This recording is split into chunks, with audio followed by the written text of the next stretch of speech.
Welcome to the Everyday Millionaire Show with Ryan Greenberg and Nick Kalpis. All right, welcome back to another episode of the Everyday Millionaire Show. We are here with Nick and Chase doing an internal. Chase and I had a meeting today. Nick had a meeting today, but he wasn't there. We had a little brainstorming meeting about the podcast and kind of the direction that we want to go. And I don't think we know what direction we want to go. No, I think we talked a lot about real estate investing, being entrepreneurs, the lifestyle behind being entrepreneurs. We talk a lot about triathlons, but I think fitness in general. So I think there's like a mixed bag there, but I think people will just be able to relate to the life behind the scenes of what we're all doing, and kind of like I was talking about you. Some days you're pulling back from investing in real estate and focusing more on your business, and I think that's good insight for other people too, to be like, oh, should I pull back on investing too? Certain parts of investing, but like we're buying land like crazy right now. Right, so we're changing and dynamic in the world of investing, I would say. But I mean, the podcast started as a real estate podcast, and then it kind of like transformed, and we have guests on that aren't necessarily in the real estate space. So we were talking about like, what are we as a podcast? And like, some of it's just like, we like talking about like the lifestyle we live and the lifestyle that real estate investing kind of created for us. Yeah. I mean, I think it'll always be around real estate and business. And then obviously the audience can see, like you said, what we've created around that as well. And then how you guys started to do the Ironman and all that. And I think just like people like to see other people doing like epic shit. Like we were just talking about the trip to Costa Rica. Like you travel a lot and post, when you're traveling and stuff. And Chase lives a life that most 28-year-olds don't get to live. So I feel like people like that. They like to see that, and they want to relate. Like they want to have that relationship with like the people that are doing that stuff, so they can eventually do that same stuff. Yeah, content's hard, man. And podcasts, I think, are a cool like intermediate for content, because we can kind of just talk about things and not feel so scripted and polished. And that's what I was getting at today on the meeting, is like, let's just be authentically us, and I think people will enjoy that. You brought up like Joe Rogan is just him, and he has on many different guests, and there's not like one topic that he only talks about. And I mean, honestly, I think that's kind of, I'm not comparing us to Joe Rogan, but I mean, that's what we do. Yeah, we're way better than Joe Rogan. We talk about a lot of things, and I think we just continue to do that, and I think that's what we're about to do today. Yeah, I think, and we're so lucky to have Carl and Eric too. Like they're just like so dedicated to figuring it all out. Yeah. And like I don't have the time to sit and do what Carl does. And like we were talking about all like some of the posts that he posted are like crazy, like just wild stuff like from the news or whatever, and they'll get like 5 million views. Yeah. And like that's like not even content that's not related to anything that we do, but it works. So yeah, I mean, I think the consistency aspect is kind of what helps. Mm-hmm. And I always get the notifications, and like they're going back and forth in the messaging, like messaging each other, keeping everything like organized and on top of everything, which is pretty cool to see. Yeah, they're good. And today we had like this whole brainstorming session, and we had like added a couple of things. I think we're going to do like LinkedIn. We're going to mix in a little TikTok stuff to it. And I don't think we're going to change like the actual content. I mean, I feel like the content and the stuff that we talk about is like our lives. So our lives are business operators, real estate investors. We do triathlons and fitness, like all those things kind of wrap together. Yeah. And a lot of people, dude, like a lot of my posts that I do about training get way more like people hitting me up. Like the other day I was in Costa Rica, and I was running at 4 a.m. before we went fishing, and somebody that I've never spoken to in my life messaged me saying like, I was going to skip leg day today, but seeing you running in Costa Rica while you're on vacation at 4 a.m. made me go to the gym today.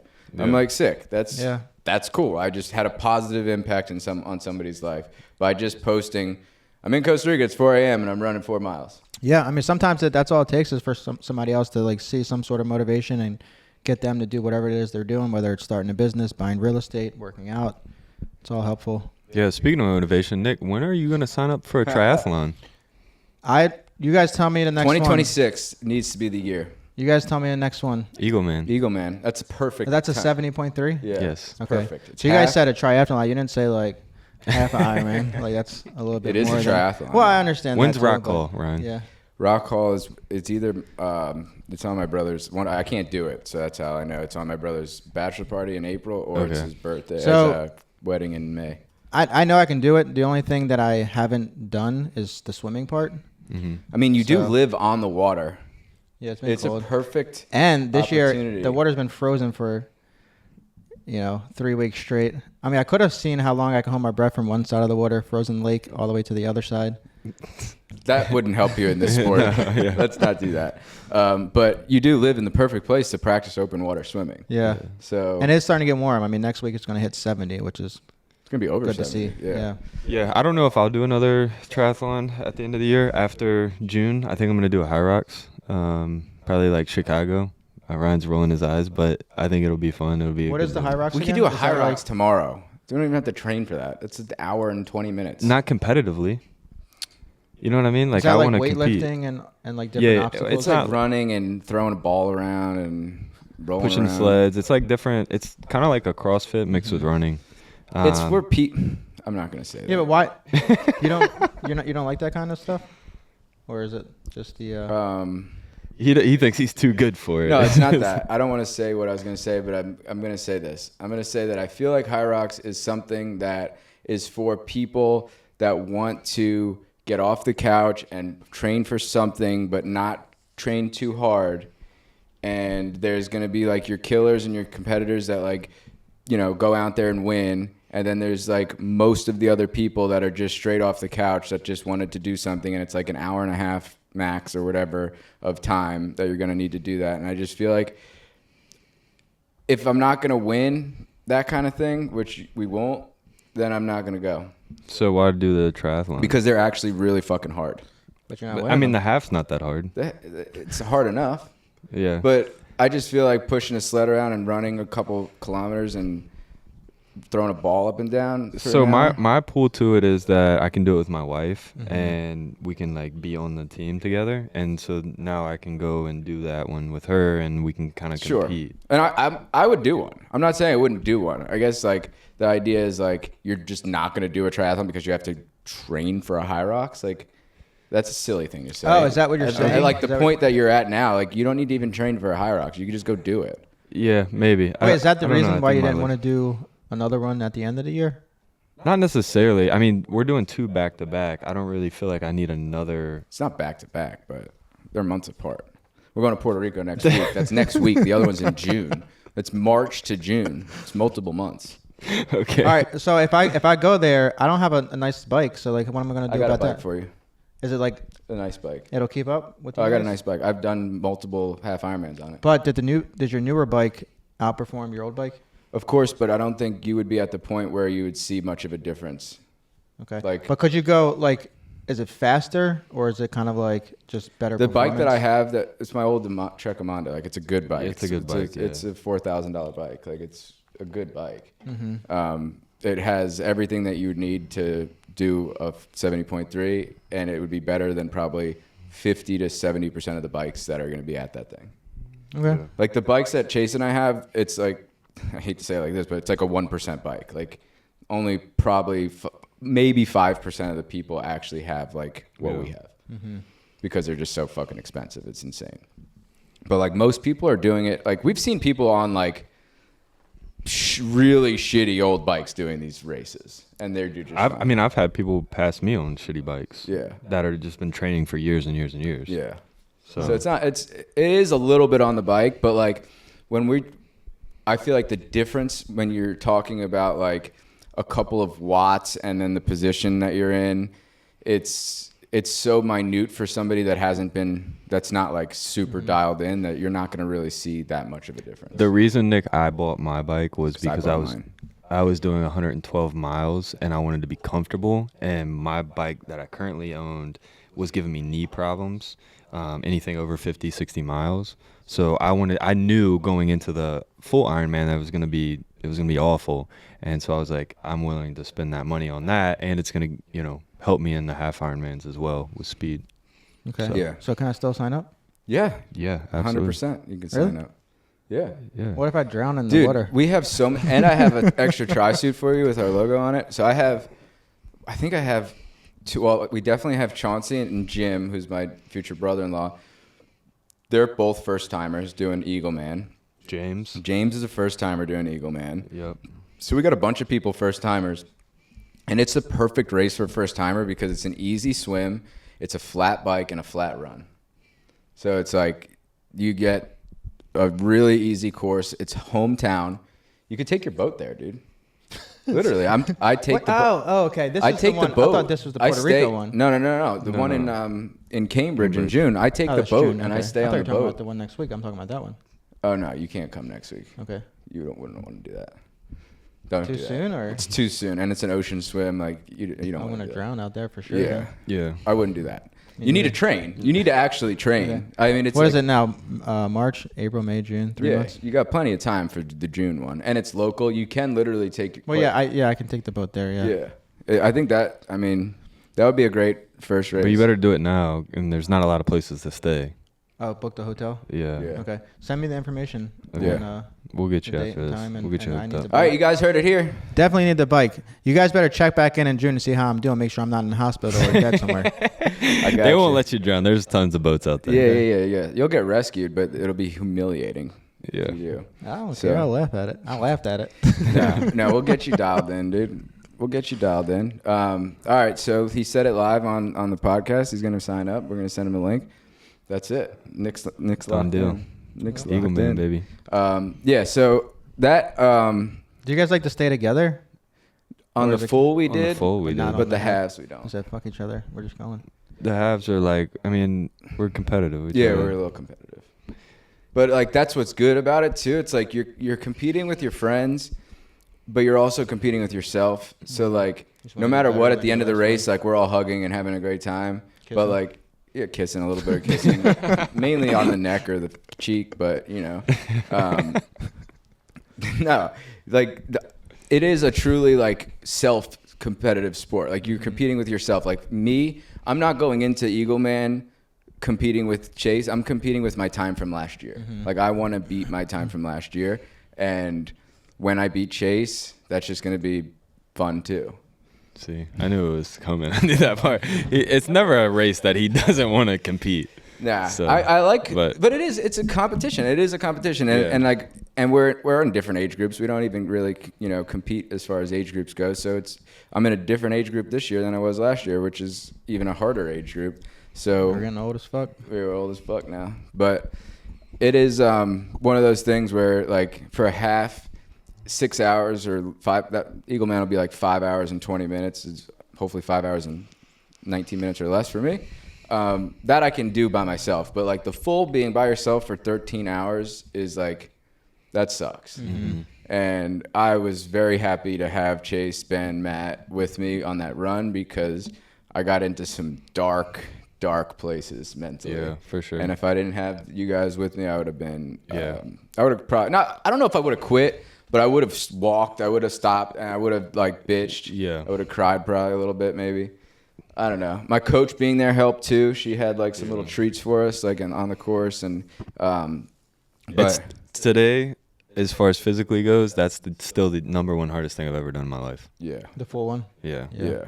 I don't think that there's Yeah, I mean, I can't really think of anything that would be harder physically. yeah, maybe like an ultra marathon because it's so like demanding on like one thing, like you're doing like just running, Well, whereas that's 100 miles, right? well, anything more than a marathon, like a 30-mile run is Okay, technically an ultra. ultra marathon, Gotcha. but like really like a 100-mile run would be really difficult, but they don't also those ones don't have like time. A lot of them don't have like time limits, so a lot of them are people are like walking up the hill and stuff. Like we're competing against like time too. Like we have to finish within a certain amount of time or you get kicked off the course. So Oh, they do kick you off? yeah, Mhm. yeah. Yeah, they have sweepers. And every single part has its own cutoff. So for So the like swim, for the swim, like if you don't, it's 2 hours, I think. you get cut No, off less on than that. that. Oh, you're talking about the For full. the full, I think it was 2 hours or 2 hours and 10 minutes or something like that for your time cutoff. So if you're out there for longer, you come in through the swim gate and you were past that, they'll pull you off the course. And then I think from there you have like 8 hours to bike. And then from there you have like, it's like a 16-hour total time limit That's for the half. for the full. The full. Okay. The so- half is 8-hour time limit. And then I'm just trying to like gauge the swim. So for the swim, they might cut you off after what? Like an hour. I think it's an hour and 10 minutes for the swim. And then how long does it take you guys to do the swim on the half? 35 to 40 minutes. Okay. So and if it's a fast swim like Maine, it would be like 20. I think I was like 25, 26 minutes. And is that fast because of the current? The current. But the Eagleman will not be. Eagleman will take us 35, 40 minutes.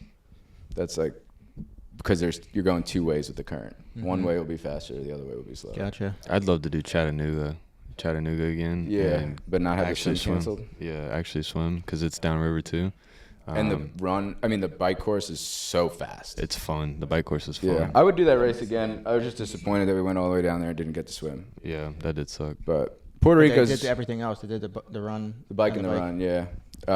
Puerto Rico's going to be sick because we're swimming over like coral reefs and stuff. Like you're going to see like life out there. I'm excited for that. And then the bike is like along the coast, so that's going to be like beautiful. The run's going to be brutal. It's going to be hilly and it's going to be hot as hell, but I'm just going to pray my way through the run and be fine. Yeah. I'm not looking forward to the run.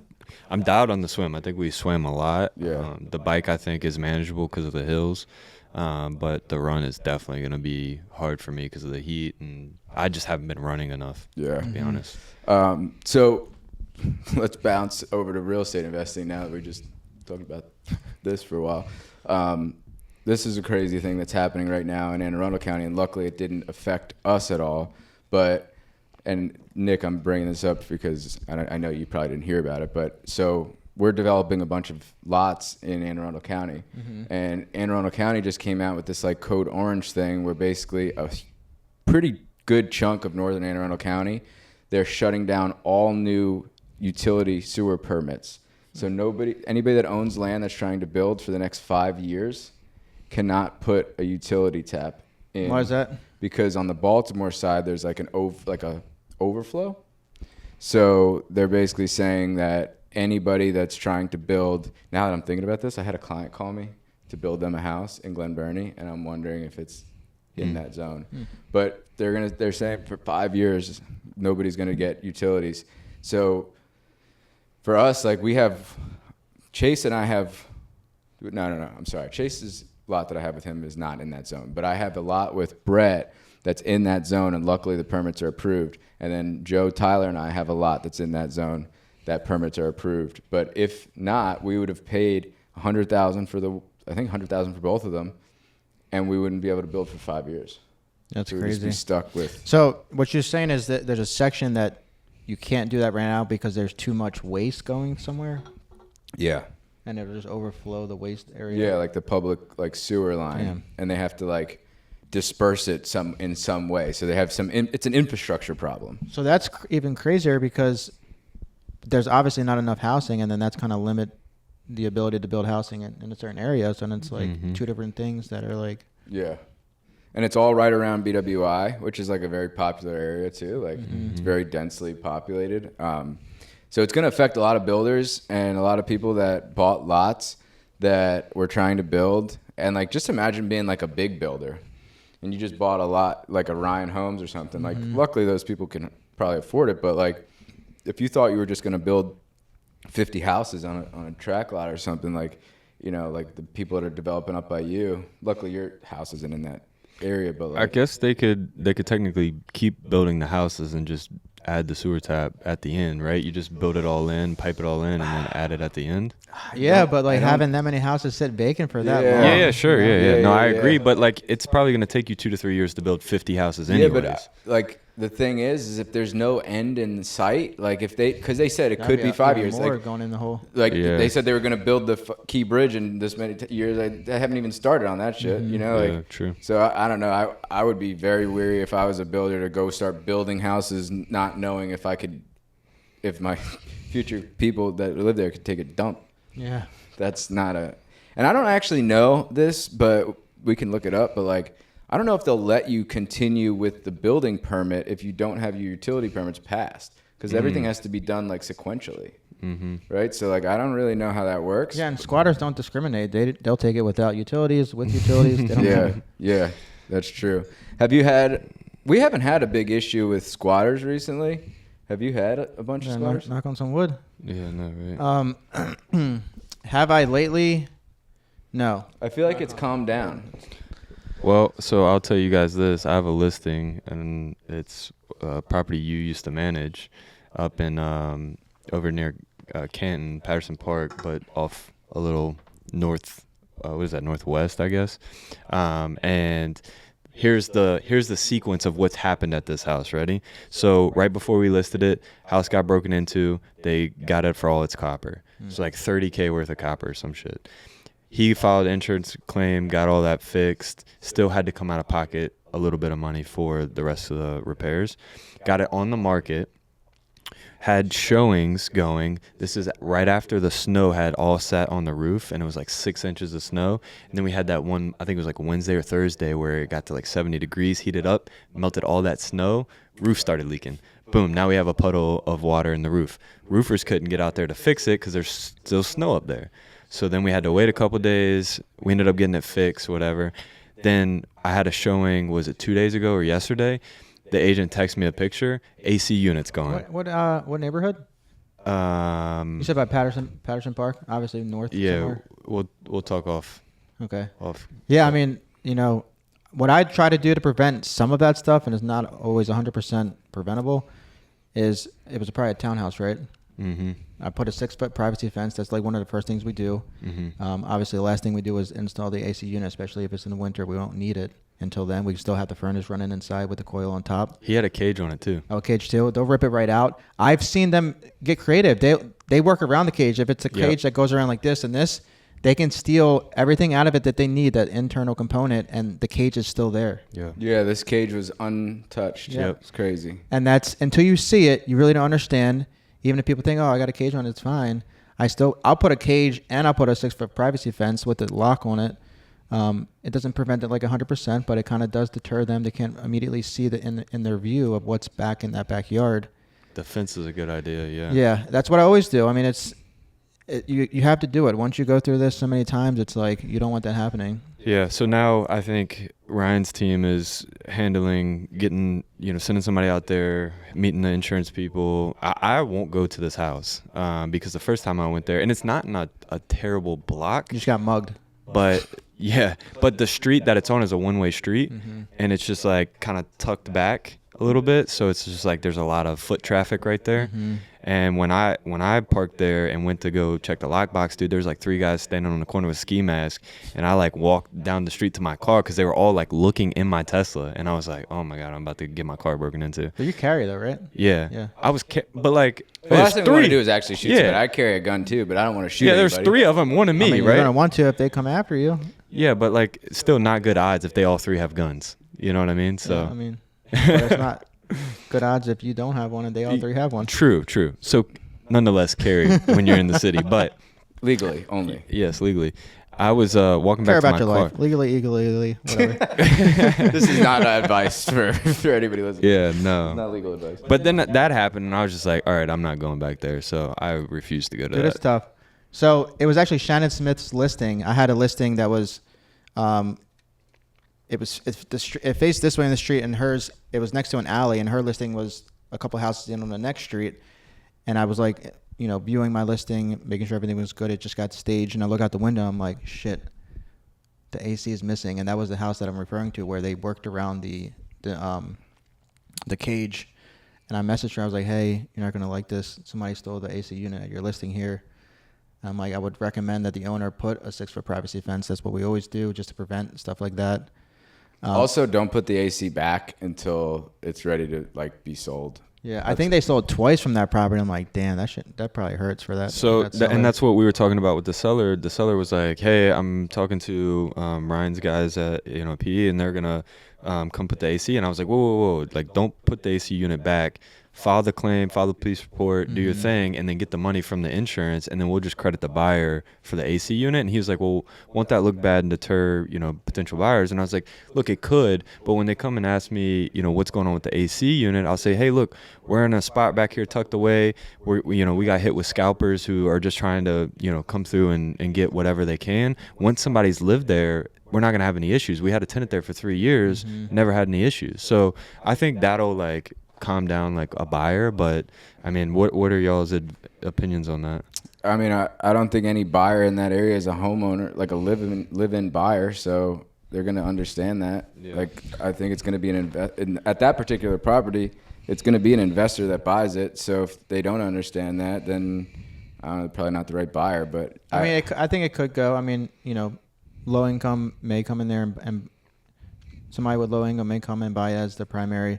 But I would probably, in that situation, I would have just cleaned it up, like clean up whatever they didn't take, and just say we're waiting for the AC to be installed. I would love to know this statistic, and we can look it up though. How many buyers under the 150 mark are homeowners? Like, I feel like not a lot in Baltimore City. When I bought my first place to live, it was $125,000. Okay, mine was $155,000, $157,000, but this was in 2016. This is in 2020, maybe? Yeah, so we're talking 6 to 10 years ago. Wait, your first house you bought was in 2020? No, it was my first place to live in, like my primary. My first house I bought was in 2018. So you bought a ton of houses before you even moved out of my parents. Owned one? Yeah. Oh, wow. Yeah, you knew that. I bought my first house in 2016, and it was $157,000. I still own that today, but that was 2016. Like that house now is $150,000. So I don't know. I just feel like that price point in that area that we're talking specifically is tough to sell to a homeowner. Yeah. I don't know. So back to like scams and squatters and such. Somebody reached out to like 2 days ago to Lupe in regards to a rental property we have available. She's like, hey, somebody was reaching out to me saying that this, because they searched it after the fact online and saw our company and then called our number. And they were like, somebody reached out and said that I got to send them an application fee and da-da-da. We're like claiming that they were the owner. We're like, no, can you send us where you got it from? She's like, I saw it on TikTok. So it was like a lady created a TikTok, and there's like dozens of houses that she has posted with like full addresses and everything. And I scroll through it and I'm like, damn, that is my house. And she like posts the full address, all the pictures that I posted online, listing it for $700 less than what we have listed for. And then she has a number at the bottom saying, contact this number for more information. Well, we just signed a bill, and I don't know if it passed or not, but I like put my thing in online, but Mike Griffith asked me to, that makes forging a lease a felony in the state of Maryland. So we have to follow up. Yeah. We'll have to have Mike on again after session this year. Yeah, for sure. There's a lot of bills that he's been putting up and that are affecting us. So maybe even while he's in session, we can have him on. But the one I think is a really good rule is forging a lease should be a felony. Like, that is forging a legal document with the right to live in somebody's home or somebody's biggest asset that they own. Mm-hmm. And I was talking to somebody about this the other day. Like, on the property management side, I see all walks of life for clients, right? Like, we have clients that own 20 properties, and we have clients that have one property. The client with one property, that's a really hard place to be, because when something goes wrong, like, those people typically have other jobs, they have another mortgage that they live in and pay for, and if that rental income's not coming in, like, they have 2 mortgages to pay for. Yeah. For us, like, we have so many that if one property's not paying, it's not like gonna kill us. But if one person has one property and one's not paying, they're in a tough position. And I see it all the time. Like, people are telling me, like, I'm going broke because of this property is sitting vacant. And I'm like, well, we have 2 options. We can put in a tenant that's not a good tenant, because we have applications, but like, I'm telling you that they're not good tenants, or Jocelyn's telling you they're not good tenants. But if you want to pick one of these people, go ahead and pick them. We'll put them in there. If you want to pick somebody with a 500 credit score, then go ahead. But it's definitely worth waiting for the right applicant, the right tenant. 100%. And I said, you're gonna collect 1 month's rent, and then they're gonna stop paying, and then you're gonna have a whole nother problem on your hands. And I don't know if you've seen this, but we've seen a slowdown in rents, like just in filling rentals. Yeah. I mean, filling rentals are hard right now, like really, really hard. It's been a brutal process and I would say, like, across the board, like in some of the nicer areas too. Winter's always slow, but like it's been super slow for tenants. And I think there's a flood of inventory. I think the people have less money in that bracket that are renting, I don't know. I think, and even Section 8 though, dude, like we're having trouble placing Section 8 tenants. And we're getting lower rent offers now. I placed back last May or June, so whatever that is, 8 months ago, we placed a tenant, same street, same layout inside, 4-bedroom, 2-bath, Baltimore County. We got $2,900 and some change for the rent offer, and we accepted that tenant. They moved in. January or February, we got a rent offer for $2,250. Same street, two doors down, same layout inside, same bedroom count, obviously when it pertains to Section 8, and it was like $650 less. Make that make sense with property taxes and insurance going up. Right. That's the problem. Expenses keep going up and rents are going down. And that is, that's a huge problem. Like our insurance, dude, have you checked your homeowner's insurance? Ours went up by 35%. Damn. Like just at Benfield alone, it went up 35%. Really? And I looked at my portfolio across the board because Benfield's not in this portfolio homeowners insurance that I have. It's a separate policy, but I have all my a bunch of ones that are owned by PE properties in one insurance policy. And it went from, it was $6,500 and now it's over $10,000. It's almost double. It's like I don't know what the percentage is, but it's almost double. That's just insurance. I know, it's crazy. I mean, I see all these numbers, insurance, and I follow taxes and all that. Obviously, for the taxes, I'll send it to Mailer and Tax Appeals to appeal that. If I see because I have a bulk, like maybe 25 to 30 properties under one, it's Westfield. Yeah, that's who I'm with, Westfield. That went up a few thousand. But then the individual ones, it's easier for me to see because if it goes over 1,000, then I'm just like starting to like get on the phone and figure out what's going on. I like to keep every property's insurance under $1,000 a year. Yeah, I mean the insurance, dude, BG&E when they're sitting vacant is crazy. I had a vacant in January, February, and it was like $1,000. I set the thermostat on 55, and for that same month, it was still $1,000. And I called BG&E. I was like, "Hey, what's going on?" I said, "I have a vacant house, and I set the thermometer or the thermostat rather, on 55, just so that I didn't have to run a lot of energy." She's like, "Well, that might be the reason why, because you set it on 55." She said, the house isn't getting warm. I said, that doesn't make any sense. If I set it at 70, the house will hit 70. Okay, that might be warm, but then it's going to decrease just as fast as it would if it's at 50. So I didn't really understand her point there. She was just trying to explain why it's more because I set it on a lower temperature, and I'm like, that doesn't make any sense. Dude, our office that we converted back to an apartment is a 750 square foot apartment, and it's vacant. Nobody's been there. Set to 60 degrees or 50-something degrees. And it's been $750 a month every single month. Yeah. It's absolutely insane.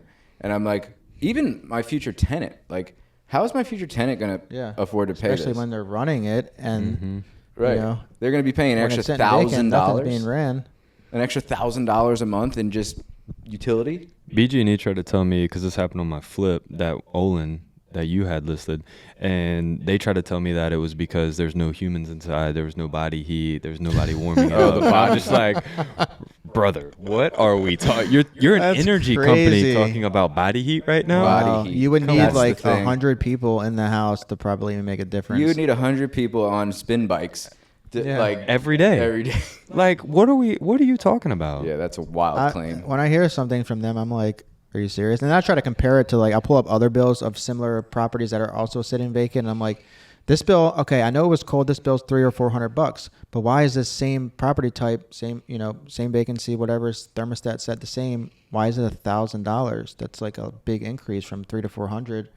Yeah. On this property to $1,000 for this property. Dude, the landlord game, the rental game right now is tough, man. I'm gonna just be honest, and that's why we've kind of shifted to a lot of the new builds, and like even some of the new builds, I'll probably have to keep as rentals. This year I probably won't because I just bought those other two Benfield properties. But like, we need to buy rentals to keep losing money on taxes, like having the cost segs and stuff. But like, as far as the game goes, if you're trying to get in it and make money, it's fucking really hard right now. Yo, so speaking of which, what are your thoughts on, and I'm curious if you've seen this, but DeSantis down in Florida trying to get rid of property tax. That's fantastic. Yeah. The thing with Florida, though, this is what I have to say. Everybody looks at Florida as this model of like, oh, their budget is so good, because they were comparing it to New York's budget, and they were saying how they have this many more people, and New York has the bigger budget. New York City has a bigger budget, and like, I am not for the socialist governor or mayor of New York, right? I'm not for that. I'm a capitalist, but like, they can't compare Florida to New York, because most of the people that were from New York, that lived in New York, that worked for New York, like my dad is a perfect example, not for Florida, but for Delaware. But I know a lot of people that worked in New York for New York State as a police officer, as a firefighter, as what. My dad worked for the railroad, which is a state employee. That state pension fund is paying those people a lot of money, the boomer generation, that there's a lot of them, and the New York State is paying them, or New York City, whatever jurisdiction they work for, is paying those people, and all of those people move to Florida. So Florida is just seeing the income, but they don't have the expense of paying those people's pension. There's not a lot of people that retired in Florida that are getting paid by Florida. Most of the people are transplants from other places, from up north, and those cities are paying pensions, and they're not seeing the money come back to New York because those people left. So you can't, like, there is some skewed data. It's hard. It's hard to compare that, and there's obviously the tourism factor of Florida, right? Like, I mean, you know, you fly into Orlando, MCO is jam-packed all the time, right? That, and they have the ports. So I learned this the last time I was down there. The ports of Florida for the cruise ships pay, so the cruise companies pay a ridiculous amount of money to the state of Florida to have their ports there. Like, Florida is a bad example of, like, because they do have great economics, like, as far as like, they're going to get rid of the property tax. Their budget is always balanced. They have money in surplus, but all the money's coming from New York and Chicago and New Jersey, and all the people that snowbird, or all the people that moved permanently down south, and their retirements are from New York. So they're being paid by New York State or New York City, and they're spending the money somewhere else. That if they were in New York, that money would be coming back to the state. And, you know, so that makes sense. I don't know. It's a hard thing to compare, but like, also, like, if New York wasn't so damn expensive, people would probably stay. Right. Well, I mean, it's the same thing here, right? Like, we were talking about retiring here. And this is like one of the worst, it's like top 5 worst places to retire in the United States. And so it's no wonder that people are willing to move down to Florida and retire. But also, like, weather, you know, the weather, me and you were just talking, Nick, about being able to have some house to get down there in the winter. So we should buy it before they get rid of the property tax thing, because then it's going to go more expensive. I know, that's what I was thinking here. So definitely got to make some moves soon, because if that does pass, I think he signed it. So it's like an actual, like, in motion right now? It's in motion, at least from what I was being told. I feel like that's huge. Like, imagine, like, for me here in Maryland, imagine if they got rid of property taxes. That would, like, oh my God, that would, like, be insane. How much more money would I would love to I'll calculate that tonight. How much more money I would make per year if they got rid of property taxes? It would be insane. Yeah, it would be like your cash 6 flow figures, would be at least. It would go wild. That would be insane. Yeah. You had a lot more property than I do. You'd be making like hundreds of thousands of dollars more. Yeah. But Maryland will never do that. Yeah. Unfortunately. I wonder if there's a way that they could do it, right? Because then people would want to buy and live here and invest here, you know? So, like, there's a big incentive to do that. It's just, how do they recoup those tax benefits somewhere else? Well, so, like, I always look at Delaware as like a question mark for me, because I don't really understand how they don't have sales tax, but they have other things that people pay for. So, like, my parents' property tax is ridiculously low. They have a pretty good sized property, like 11 acres, and they only pay like $1,000 a year in property tax, and they don't pay any sales tax. But they pay like $25 a month for like garbage pickup. And like, there's random little things so you just pay for things that you might get free, like a la carte kind of thing. But like, that to me doesn't make up for crazy low property taxes and like no sales tax. So I don't really understand how that works. Like, the state needs money to operate, and I really don't understand how all that works. I'm not like smart enough to ever figure that out. Well, I think to your point with New York to Florida, also Maryland gets a little bit of that as well, because people retire and then move down to Florida. But also you got to think about how many people are living in PA, Delaware, Virginia, DC, and come to Maryland to work, but then go home in those states, right? I mean, my dad moved to Delaware to get away from taxes. Yeah. And when he did that, he also got away from paying income tax. Like, I don't think he pays, like, on his pension or something. Like, I when he told me, I forget what it was, but, like, the amount of money that he was saving just in income taxes by moving to Delaware on his retirement was, like, insane, the amount of money it was, like, for them, like, in relative terms. But, like, that, those states, like, they do have a draw to them. Like, I think Tennessee, Texas, a lot of places don't have state income tax, which would be a game changer for a lot of people. So, yeah, I think Delaware sees the benefit of Maryland fucking up because people just move across the line. Like, my parents live 1.6 miles across the Maryland line. So they can easily use anything in Maryland, but take advantage of Delaware. And like you were saying, Chase, like, people live in PA, Hanover. Like, my plumbers, most of them live on the Hanover, like, PA line, and they drive down here for work because their salaries are 1.25 times what they would be just over there, and all they got to do is drive an hour south. Yeah, I mean, majority of Maryland's economics comes from NSA and government work, and half of those people live in DC or Virginia because it's unaffordable to live here and pay taxes and do everything. But Northern VA is crazy expensive too. Yeah, Northern Virginia is. They'll drive even further though, dude. They'll drive like 2-3 hours to work. It's crazy. Yeah, that is crazy. I mean, West Virginia too is a good example. Like, people move to like Morgantown or whatever, those little Charlestown or whatever those little like border towns are in West Virginia, and then they'll work in DC, make a DC salary, and go back to West Virginia, and then West Virginia sees the benefit of that. Yeah, I mean, I don't know. Here's an interesting case because, like, we have so many states so close. Like, Florida's so big that, like, unless you live in like Jacksonville or up there somewhere, you're not driving to another state to work. Yeah, no, true. That's like that would be insane. But yeah, New York, I think the being so expensive. I mean, California's seeing the same thing, I'm sure. Like, people are leaving California, going to Texas. Texas is able to then make these crazy rules and be really free because the money's coming from California and not from their own pockets. I don't know. I hate talking about this shit, politics. It's just like, I don't know. It's frustrating to me because I see us getting fucked as investors here and business owners here. And then you hear about like all these other states where they're just like with property tax going up, they just keep going up and going up, but nothing's getting better. Yeah. Like, Baltimore City's getting worse, and like they're keep trying to charge us more money. So I don't. Yeah, well, like, you go down to Northern Virginia and the roads are great. Like, as soon as you get into Virginia, you know you're in Virginia because the roads are smooth. But you go to Baltimore City and it's like you're going through Baghdad, and it's like, dude, what is going on? How are we? And they have like a 3-year plan, I think it is, to increase real estate taxes over the next 3 years, X amount of dollars per year, X amount of percentage, and it's like, where's that money going? And it's just overwhelming because then you see rent starting to come down, and then you're paying more for taxes, and then you're getting less cash flow in that scenario. Yeah.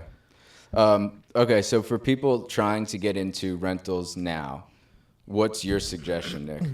Like, if you're trying to get into like building a rental portfolio right now, and you have nothing but let's just say a mid to high end job where you're getting paid, I don't even want to say a number, but you have some extra cash, you can put it into real estate. Are you right now, as a new investor with no properties, going into rental real estate? Yeah, I mean, I think the time is always a good time to buy real estate. It just depends on what you buy it at, right? The numbers just have to make sense, and the numbers can make sense in any market. It's just about buying it properly from the front, the front end of the transaction. And depends on the strategy that you're looking for. If you're working a full-time job, you don't want to be involved in it. You might just want to put 20% down and just get a conventional loan and just own that rental property. Maybe it cash flows a little bit. Or if you have a little bit more time to focus or hire a GC to do the BRRRR method on a property, that's another option. But there's no bad time to buy real estate. It's always going to go up. And the benefits, the tax benefits, the debt pay down, appreciation, and then the cash flow. It's but not the tax benefits here, we have to talk about that because the tax benefits for somebody with a W-2 job is not the same as somebody that's a real estate professional. So if we qualify as real estate professionals, we get a different tax code. We have a different. If you're a W-2, we were talking about that with Jeff. Like because his wife operates the management company of the real estate, they can write off passive. But if you are working a full-time job, you do not get the same tax benefits as we do as full-time real estate investors. So even if you take the tax benefits out of the equation, you still have debt pay down, appreciation, hopefully. Statistically, over time, you will have it. And those two align with cash flow. A lot of people look at cash flow and they might say, we cash flow $400 or $300 or $500, whatever it is, and think, oh, well, that's not worth it. But you really have to look at the long-term picture. Like I said, the debt pay down is huge, especially towards the back end of, that 30-year loan. If you're disciplined and you hold onto that property and you just deal with it throughout that whole process and, the appreciation over time. Yeah. I mean, for me, it's what game do you want to play, right? So is it a short-term game for you? Like if you need the cash flow, or is it, hey, debt pay down and appreciation? Then you're running that rental property like a business, and you're setting aside all that cash flow because you're going to have repairs coming down the line. And like you guys have talked about so many times, you might have like 100. Let's just make numbers easy. $100 in cash flow over 12 months, but then you had to replace the roof, and you just wiped out all your cash flow, for right? 6 years. Yeah. Yeah. Right. But I would also say that I wouldn't buy a property that I think would have high appreciation without cash flow. So I wouldn't say, oh, well, I'm not cash flowing on this property, but it has potential to get high appreciation over time. I probably wouldn't do that. I would make sure that it has like a good balance combination between, appreciation over time and that cash flow. I just think right now it's really hard to find that property that does have both of those things because of rates being so high and property tax and insurance being so high. Like that, I don't know. So like I'll just play the straw man of it because I'm still buying rental real estate right now. So I shouldn't, I'm not saying don't do it. I just bought a duplex for over $1 million, right? Like I'm still buying rental real estate, but I do believe that there are better places right now for your money if you are not willing to actively manage that real estate. Like if you have to pay a property manager and you have to pay a GC and you have a job that you're making good money, I do feel like right now, my opinion is that there's better places to put it. Like having my money manager at Merrill Lynch, he's making me a lot more money than my rental properties are right now. Like if you put, them side by side and you look at the actual percent gain, my Merrill Lynch account is growing at a significantly higher value or higher rate than. Yeah, but are you also putting a percent gain on debt pay down and appreciation? Yeah, I mean, if I didn't do the math, so I'd have to really figure it out. But I'm looking at like big numbers on my. How long have you been with Merrill Lynch? Like Less than a year, right? A year. I would love for us to sit down and do a case study on that at like a 2-3 year mark and compare, right? Like actually look at where your Merrill Lynch account started and where it is now, and then okay, if we sold all your houses, what is your debt? Versus your proceeds. If we sold the houses, that's a hard thing to do because I bought a lot of these places when it was a different time. Right, just like you're buying stock at a different time. Yeah, but it's what I'm saying is like, yeah, I get it, but like, dude, this is the last 12 months. Like on this account right here, just this one account did 52% gain in the last 12 months. Right, but there's going to be, it's going to lose too. It goes up and down, but like, I mean, it's been going up. I'll just say that. Right. So, well, listen to this. In 2020, my E-Trade account went 100% up, right? And I'm sure a lot of people's did at that time. And it felt very cool and comfortable and like, we're the shit. And it was easy to make money. Everybody can make money, right? And then I lost it, right? I lost 100% gain because I didn't pull it out. A 50% gain, it's almost impossible to maintain that for an extended period of time. But that's also why you have somebody like, and I got to preface this with like, you do need a certain amount of money to have a managed account. So like, we'll start with that. But when you do get to that point and you have a managed account, somebody is actively trading my portfolio. Like in and out every day, they're trading. Like they are making moves based on the market being where it is at that day. And they're analysts. Like that's their job, is to analyze the market, look at the futures, and then make trades. So that's not you sitting there and betting on Dogecoin. It's a very different situation. Right. And that's why I would still love year 3 that you've been doing this with Merrill Lynch, and they're still managing your money. Let's look at, minus his fees and everything that he takes from it, where your portfolio is, and then after all of those fees, how much did it make? And then let's say, hey, we're going to sell all your houses, take all the cash flow, which is going to be really hard to find all your cash flow, but all your cash flow minus all your expenses, which is, again, going to be really hard for you to probably track, because there's been a ton of things that probably happened over the years of that property. But even just from where you bought it to selling it today, there's been a great run. And to your point of, well, that was a different time. Well, that's how you buy stock. It's all about time in the market in either of them. And I've always kind of been like heavier, and I think we all have, on real estate versus the stock argument. It's just a balancing act. And so like if we're talking to the person that has $150K worth of money in there and it's liquid, where should they invest it right now? Yeah, well, and one thing that I do like about these accounts, like I can borrow 80% of that, right? So I can borrow against it, which is liquidable. Whereas like with the real estate, with rental real estate, you can't pull HELOCs on non-primaries. So, well, maybe there's a product out there, somebody will correct me, but like I haven't found a good product that you can pull like equity out and use it as like a line of credit. Whereas this, I can pull 80% of that out at any given point and use it to buy real estate or use it to lend to somebody. Like I just did 2 loans. I'm lending those loans and making 15%, and I'm paying prime. So like there's that aspect of it too. Like there's other ways, I guess, too, to that point. Now that I'm thinking about it in my head, I had a meeting with Sean Magner here last week at this office, or 2 weeks ago, and he's paying 10% or 11% depending on how much you put in his fund. And you are technically investing in real estate because he's doing loans for real estate, but you don't have to manage real estate or worry about people squatting or worry about this. Like it's just a fund. You're getting 11%. So if you have 150K that you're willing to put in, if it's 150K, you're getting 10%. You're making 15K a year, and there's pretty low risk. There's still risk. If he goes, secured or unsecured? It's secured. It's secured by the fund that has assets that know are tied to the fund. But so it's lower risk, and you don't have to think about it. Like, I mean, I think about managing my properties, and like, I don't really, like, it sucks. Like, I don't really do it anymore because I have people, like a team behind me now, but like would be a terrible thing to do. Like to be that'd be my full-time job. So Nick, it's your full-time job. Well, I mean, Lupe handles a lot of it. Yeah, so like it we have people around us, but like for somebody with 10 properties, even you can't hire somebody unless you hire a property manager, right? Like you can't hire a full-time maintenance person or admin person with 10 properties.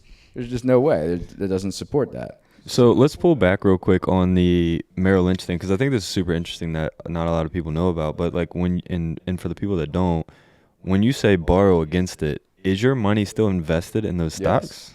Yeah. So how does that work? So you're still making money, right? Yeah. And you're borrowing it, and I mean you have to pay back 8% or whatever prime is.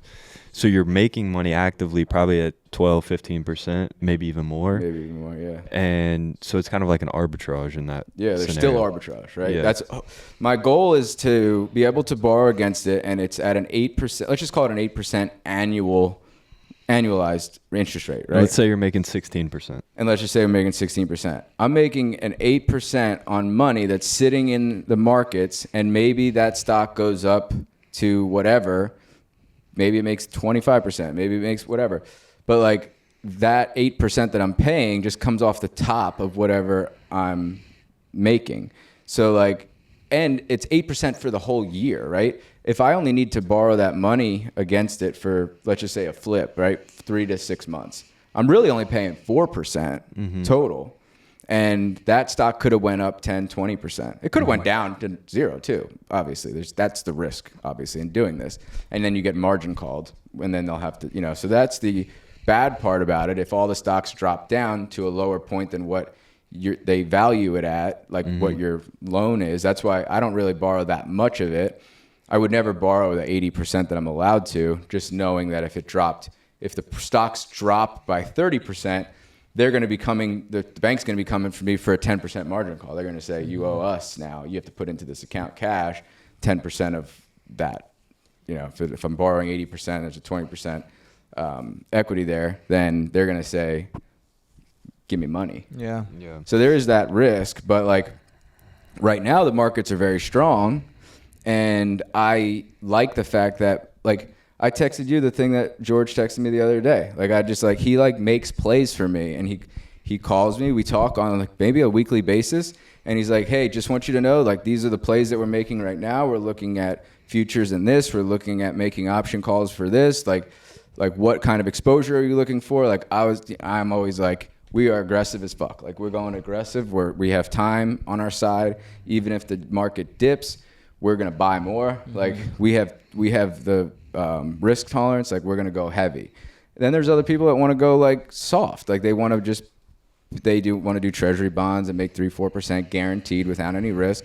But like for me, my risk tolerance is high, and I have time on my side where I don't need that money right now to operate my life.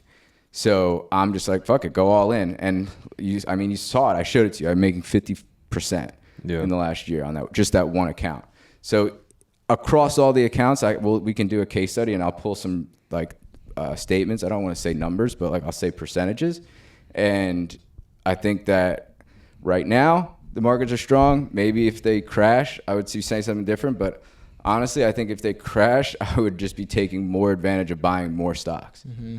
Yeah, I mean, they go up over time. They go up over time. Yeah. And there's an interesting new thing that's happening with AI, there's so much opportunity around AI between data centers, between all of the stuff that they use for energy. Like, dude, Bloom Energy, I fucked up that one bad. I bought Bloom Energy at like $100 a share, and I sold options for it, and it went up to like $150 a share, like shot up like crazy. And I got assigned, and I think I sold options for like $125. So like I made $25 a share on a couple hundred shares, but I lost the opportunity to make a lot of money. Yeah. So I don't know. It's right now there's a push for the AI stuff, and if you have somebody that's a money manager, we are not licensed financial advisors, so I'm not trying to give anybody financial advice, but find somebody that is and really ask them. And you should be doing this too with like your money, because I will say, man, like I do feel a lot better about putting my money into this place where somebody that's really a lot smarter than me is managing it every day than the fact that you're just, throwing money into real estate that like, I mean, I don't know, man. My real estate holdings and the new constructions are good, but like I'm just not seeing it on like the C-class townhouse Baltimore City stuff anymore. Yeah, no, it's definitely tough. That's why over the last year and a half, 2 years, I transitioned more towards flips because the numbers were super tight, especially with the higher interest rates, 6.5% refinanced on the back end. The cash flow wasn't there. People still want top dollar for their house that need a full renovation anyway, and construction costs are higher at the same time. So with all those factors, it's like now is why I'm flipping. Back to like, if I was getting into it now for the audience listening, I would even go, and if you have time, go and search properties that were sold between 2020, 2022, and see if those houses are on the market now sitting, or reach out to some of those individuals if you have an idea that if they're trying to sell their property. I guess you would only know that if it's listed, obviously, because those are the times where they had low interest rates, and maybe that's an opportunity to get into like a sub 2 deal. That would be the only way that great cash flow now would exist if you were able to sub to somebody's, low 3% interest rate nowadays? The problem with sub 2 though is there's too much cash to close. No, so like I was referring to going back to 2020, 2022, not much debt paying down in that many years. Yes. So maybe you have to pull the same amount that you would if you were putting down 20% on like a $200,000 house, maybe. Yeah. I also think like going into business right now in general, like I think that's a smarter play, like finding something that, and this is only for people that like aren't making a lot of money at their job, right? I'm not talking about the person that's making $1 million a year at their W-2 job, but like the person that hates their job, that's like in that middle income range and they're not happy. Like I think going into business right now is the best play, like one of the best things to do, because we have a whole generation of people that own like 90% of the businesses that are all trying to retire. Like there's a lot of people that are our parents' age, maybe not Chase's parents' age, but our parents' age, that are all trying to retire right now.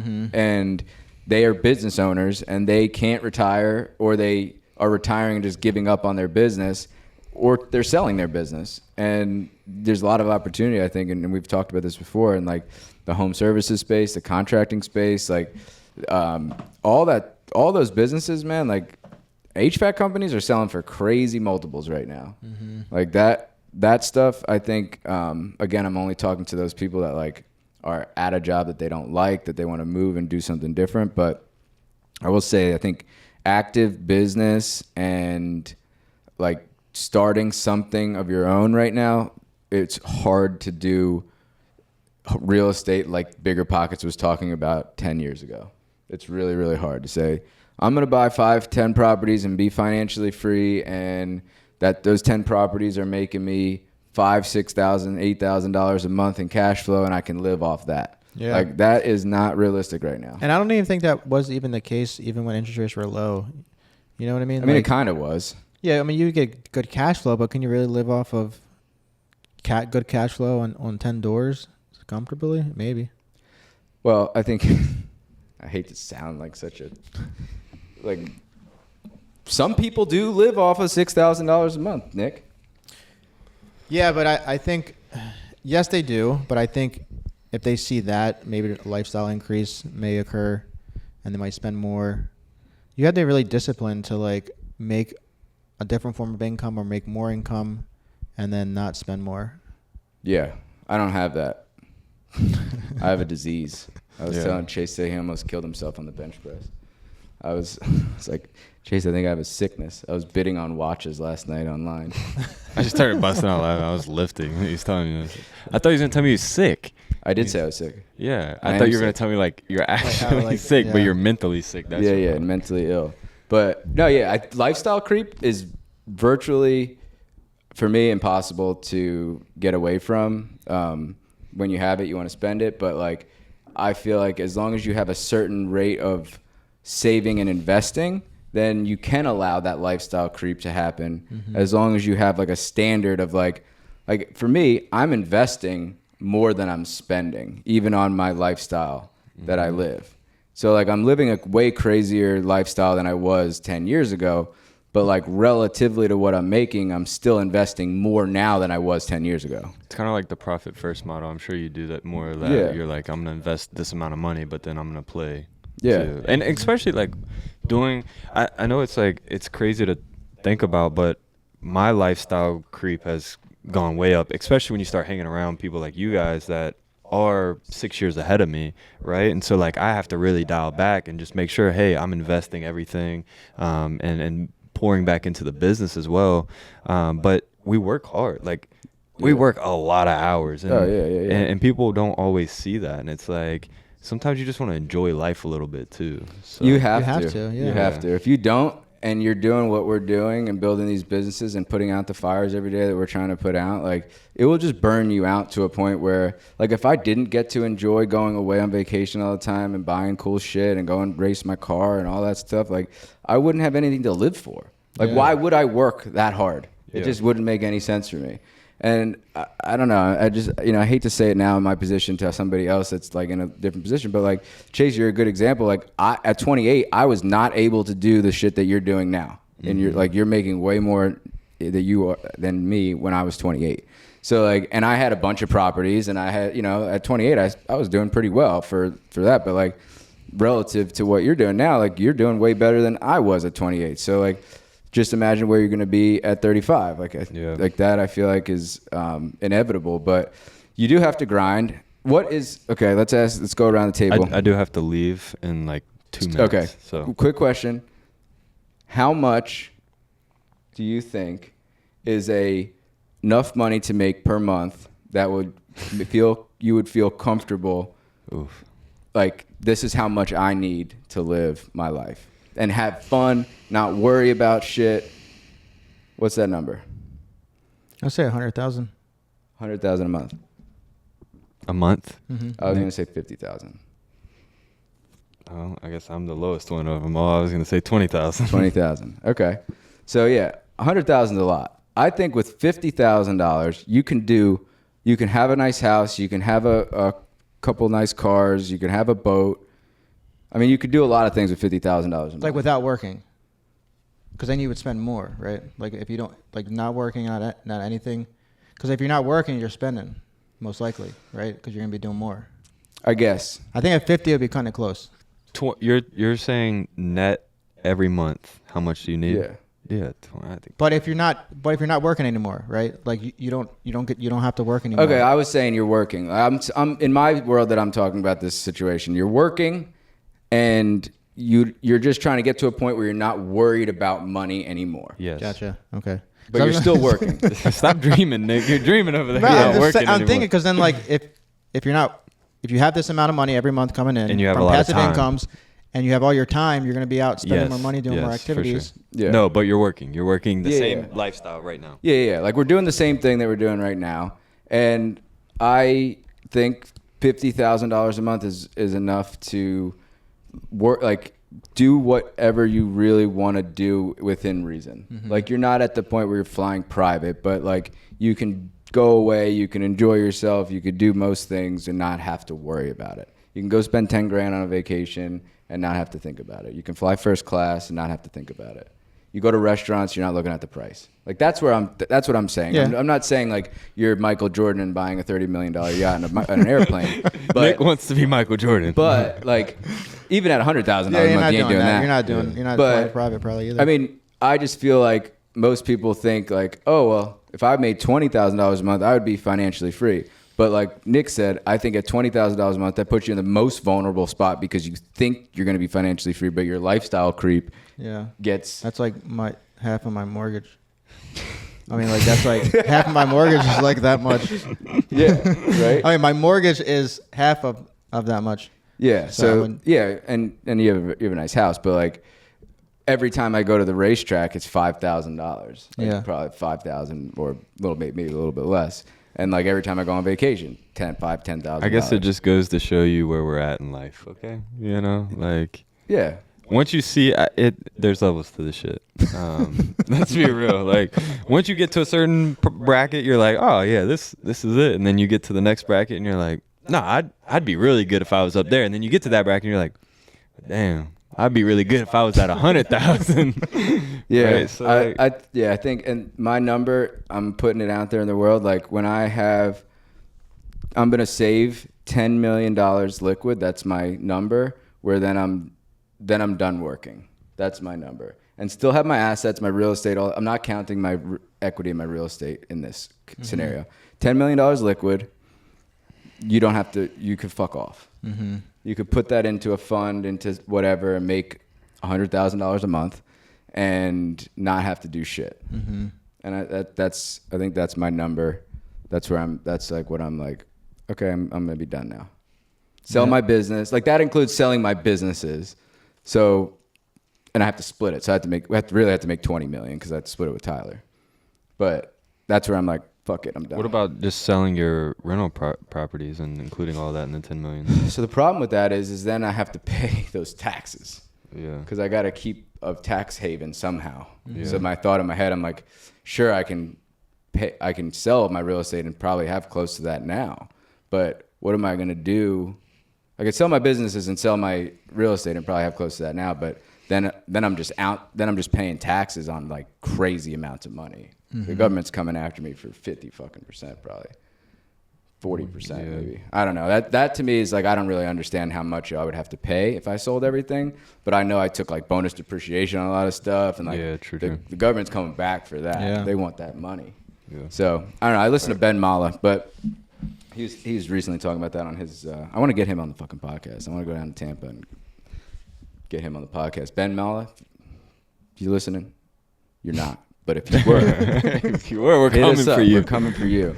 All right. Before we go, we are looking actively for new sponsors for this year for the Everyday Millionaire Show. We have, I don't know how many followers we talked about today. God damn, how many followers do we have? We have a lot of followers now. I think it's 8,500 on Instagram. 8,500 on Instagram, 25,000 on Facebook. 8,000 or 9,000. Ultimately, hit us up, DM us. We'll get you over the stats, and we'll show you our recent partnership case study that we did with Subdogs as well. Yep. And kind of you can compare. But yeah, definitely, if you're in the real estate industry, you're a premier partner. Couple million views per month on content that will have your logo on it. For the last several months, we've had multi-million views on all of our posts. And it's a no-brainer. You know, we're in the Baltimore, Maryland market. If you have a business in this area, it's best to utilize this opportunity. It's a great turnout, especially when we have events as well. You'll be posted up there, and there's always a couple hundred people that stop by. Yeah. So hit us up. Thank you for listening. Until next time.